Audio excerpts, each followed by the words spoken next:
Hey everybody, today we're diving into something all teachers can relate to, the habits we carry into the classroom, both the good and the not so good. This is part one of the power of habit formation for teachers, and we're talking about breaking those bad habits that might be holding us back.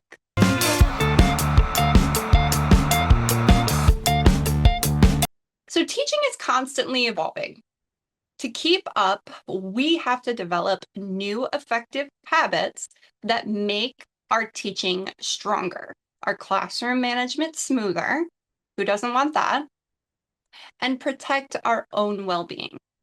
But just as important as building new habits is breaking the old ones that aren't doing us any favors. Today, I'm going to walk you through the science of habits, why breaking bad ones is a total game changer, and some practical steps to start this journey. So let's go. Understanding habit formation. So let's start by looking at how habits work. A habit is like an automatic behavior that kicks in without really any thought at all. It's automatic. It's a loop that goes on repeat. Cue, routine, reward. Cue is the trigger. It's the trigger that starts the behavior. It might be a certain time of day, a feeling, or something happening around you, or something you notice. The routine is the behavior itself, the habit you're doing, whether it's something you want to keep or change. And finally, there's the reward. This is the payoff your brain gets for doing the habit, which reinforces it over time, cementing the habit to make it an automatic behavior or a habit. For example, think about the habit of checking your email right after you open your computer. The cue is opening your computer, and the routine is opening your inbox. And the reward is that you feel a sense of control over your day because you know who's contacted you or who needs something or who's not going to be there. Over time, that behavior becomes automatic. Open your computer, check your email. Open your computer, check your email until you're doing it without any thought at all. So now let's talk about why breaking bad habits matters. Bad habits can really get in the way of our growth as teachers. They might seem small at first, but then they add up over time. Let's talk about why breaking these habits are so crucial. So, when we break bad habits, we enhance our growth. If we're clinging to outdated methods or putting off professional development, we're not growing. Sticking to the same old routines can limit how effectively we are instructing and connecting with our students. Improving classroom management. When we break bad habits, we improve classroom management because sometimes those bad habits have to do specifically with how we interact with our students. If our habit is to react impulsively to student behavior, it creates a tense classroom environment, a stressful classroom environment. Breaking that pattern, breaking that bad habit, helps us create a more positive space where students feel understood and supported, and we just generally feel a little bit more positive. Balancing work and life. Many teachers have a bad habit of bringing work home with them, and that brings the stress right along with it. This is a habit we have to break if we want a sustainable teaching career. Setting boundaries is key. And then breaking bad habits sets a really positive example for our students. When we work on breaking bad habits, we show our students that growth is possible. We're modeling a growth mindset, and that's something they can take with them.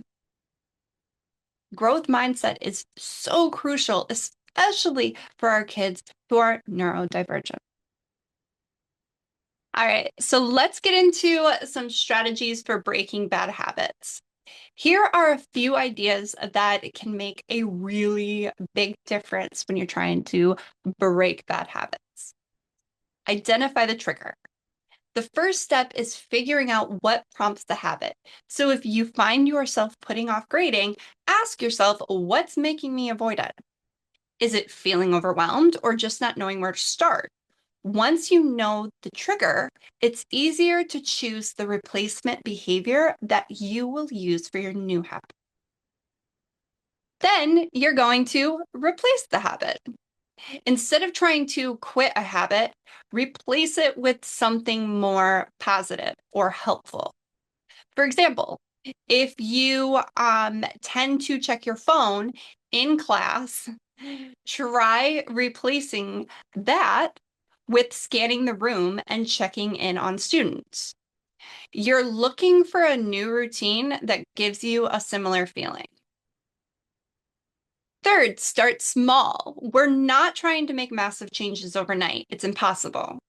It's not sustainable. Start with something small. If you want to stop bringing work home, set a time limit for how long you'll work in the evening. Gradually bring that cutoff time earlier and earlier. Seek support. You don't have to do this alone. Talk to colleagues or mentors. Sharing your goals helps with accountability, and they might even have tips of their own.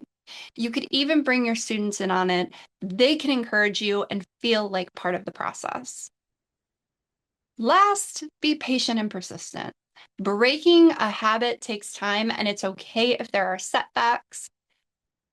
Celebrate the little wins along the way and keep reminding yourself of the bigger goal. Habits shape so much of what we do as teachers. The good ones help us grow, stay positive, and create the best environment for our students. And the bad ones, oh, they hold us back. And this is why I made the power of habits, using habits to maximize your time and energy in the classroom. I made all of that long title, into a workshop, and it's the first workshop of the Meet the Needs workshop series. I like long titles. What can I say? I think they're snappy. So if you want to learn more about how you can create better habits in the classroom, you want to know exactly what you need to do to make sure that they are the habits that you should be using and they're sustainable, check out the Meet the Needs workshop series, which is right now on sale. You can get all 3 workshops bundled together, plus the bonus workshop, The Power of Habits. It's linked in the description below. Make sure you check it out because the sale ends December 31st. They will no longer be bundled, and the Power of Habits workshop will no longer be available to the general public. Bye, everybody. I hope you enjoyed this vlog, and I will see you in the next video.